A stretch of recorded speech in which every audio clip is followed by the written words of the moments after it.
Hello everyone, welcome to the story of Wishmaster, part 6. This part will cover a shorter chapter in the story, so I'm going to digress for a minute or two. Each time the Djinn grants a wish, he gets stronger, and after Nick's wish at the end of the last chapter, he has regained all his strength. But he still can't make people do things they don't want to do. He will never have that power, at least not until the Djinn rule the world. And after recording part 5, I was thinking about Nick's wish quite a lot. So I thought I'd talk a little bit about the two evil men we have met so far. I was thinking specifically about Nick's $1 million wish, and I wasn't completely sure that he would betray Alex. The film makes it look like Nick will give the Djinn Alex's address and also tell him where she is right now. That seems like the most likely outcome. But we don't see it on screen, and I'm not so sure now. To my eyes, both Nick Merritt and Raymond Beaumont come across quite well in the film. I don't think they're particularly evil. So I was wondering about what would happen if Nick still refused to give the Djinn Alex's address. Perhaps the phone would ring, and it would be the authorities calling to tell him that his mother had died in a plane accident. The Djinn could then use the distraction and a little bit of magical trickery to sneak away. He would make his way to Alex's office and he would find her calendar, and that would tell him where she is now. I like that a little bit better, but maybe that's just me. It could be it's because I prefer to see the best in people and not the worst.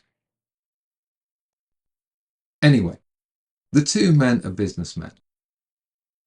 Mr. Beaumont is a materialist. He very much enjoys the things that he can obtain with his money, such as his big house, his art collection, and being an important figure in the community. Nick is more simplistic, and his main motivation is his love of money. Those 2 points seem fairly clear, and the actors that play them are quite convincing. Nick may like money a great deal, but he comes across as quite likeable. And I don't think Alex and Shannon would work for him if he was a really horrible man. Raymond Beaumont also doesn't act in a particularly evil way. You could even argue that he has a valid point. As an employee, Ed Finney is replaceable.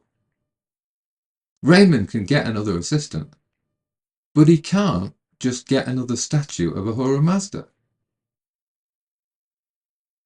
Anyway, let's put those thoughts on hold and let's get on with the story.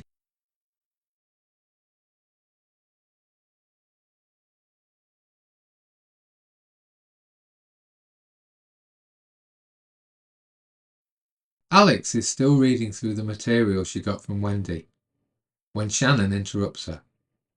Hey! Hey yourself! Shannon asks her what she's doing, and then she reminds her that she has basketball. Alex curses, and she tells her that she has lost track of time. She gets her things together, and they both head over to the basketball court. The girls are practicing, just like last time, although there are a few more spectators this time. Sometimes parents come to watch, and sometimes they don't. The girl that missed her shot last time takes a shot, and she scores. Alex calls a timeout, and she tells the girls to take a break. The girl runs over to Alex and she says, "Stillness, Miss Amberson. Stillness." Normally, Alex would have congratulated her and told her to keep it up. But today, she has other things on her mind. So she just says, "Yes," and then tells her to go. Alex then asks Shannon if she can borrow her phone, Again. Shannon wonders, who is this woman anyway? Alex calls Professor Derleth, but she isn't home, so she leaves a message to say that she really needs to talk to her as soon as possible, and she says, please call me back. Alex then hangs up, and she gives the phone back to Shannon. She heads over to talk to the girls, and she goes back to her coaching duties. A stranger, who wasn't there before, now asks Shannon if he can borrow her phone. He tells her he will be happy to pay for the call. It's Nathaniel, and Shannon is overwhelmed by his charm, just as Ariella was. She hands him a phone, and she says that's okay. Nathaniel looks up the last dialed number, and he calls Wendy. She still isn't home, but the message on the answering machine gives him enough information to allow him to track her down. The Djinn is thinking that he can't easily confront Alex here, as there are too many people around. He has decided to be patient and perhaps grant a few more wishes before his next move towards ending the game. If you're winning, you want to keep on playing, right? One of the girl's shoelaces has come undone, and Alex has bent down to tie it for her. Once she's done that, she tells the girl to get back to the game. That should keep you from tripping. Go. Before she can stand up, though, Alex feels that there's something wrong. She doesn't know what, it's just a bad feeling. She lifts her head up and she looks over towards Shannon. For a split second, she sees Nathaniel straightening his tie. And then, as if by magic, he disappears. She is horrified, but he is gone now. It is evening, and Nathaniel has found out where Professor Derleth lives. Next morning, he is inside her apartment. He takes a good look around the living room. He likes what he sees, and he begins thinking ahead. He imagines that, after his fellow Djinn are freed from the void, he could live here. He notices that the clock on the wall is 10 minutes slow, and so he corrects it. The wrong time on the face of the clock offends his sense of order. He thinks about bringing order to this chaotic world of ours. Meanwhile, Alex is back at home, sitting on her sofa, smoking another cigarette. She doesn't normally smoke this much, of course. There is a phone on the table in front of her. She has been trying to call Wendy again, but without success. She doesn't really know what to do now, and she doesn't know what the Djinn is going to do next. Nathaniel sits down on Wendy's sofa, and he reaches inside his suit. He retrieves the 4 pieces of the gemstone he collected after he was reborn in Josh's lab. He now has the power to put them back together again. So he squeezes his hand, and the pieces of the gemstone fuse. As this is happening, he transforms into his true demonic form. Thinking aloud, he says, I claim that which is owed. He means the souls of the people who have made wishes are now his. Alex's phone rings, and she picks it up. At the other end is Detective Nathanson. He is trying to figure out what on earth happened in his police station the other day.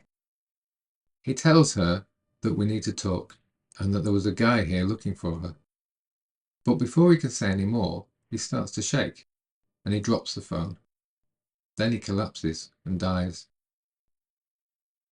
Alex has a vision of the Djinn, and she drops her phone too. She is terrified, as the Djinn now shows her each of the souls he has claimed.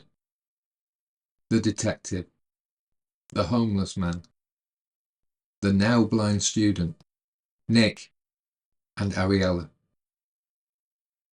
Alex collapses onto the floor, and when she hears their screams, she screams too. The djinn laughs, reveling in his own malevolence. When Alex has recovered, she sits down again on the sofa. Seeing that the phone is off the hook, she replaces the receiver.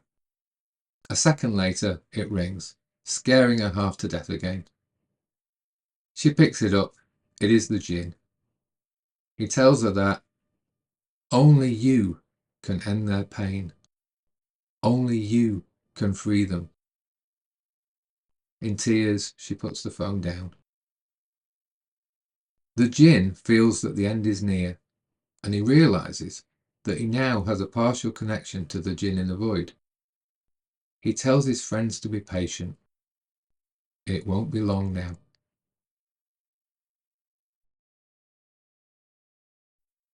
I used the djinn's face again at the start of this video because I really like the different forms that he takes. I don't like the baby djinn so much, but maybe that's just me. Overall, I think the makeup and special effects in Wishmaster are great. The scene with Nathaniel, when we see him in Wendy's apartment for the first time, surprised me. I'd never really paid attention to that scene before. And looking at it more closely, I didn't really know what was going on. So for the retelling, I just made something up. He definitely seemed to be inspecting the items in Wendy's living room. They were the kind of things you might expect a professor of folklore to have. Not as elaborate or valuable as anything Mr. Beaumont would have, but similar. Perhaps the djinn realised what they were, and he was interested in their provenance. I'm definitely unsure of why he adjusted the clock though. Does anyone know what the writer intended this to mean? I googled and I couldn't find an explanation. In the next chapter, Alex will start making wishes. It's looking very bad for us. Let me know what you think.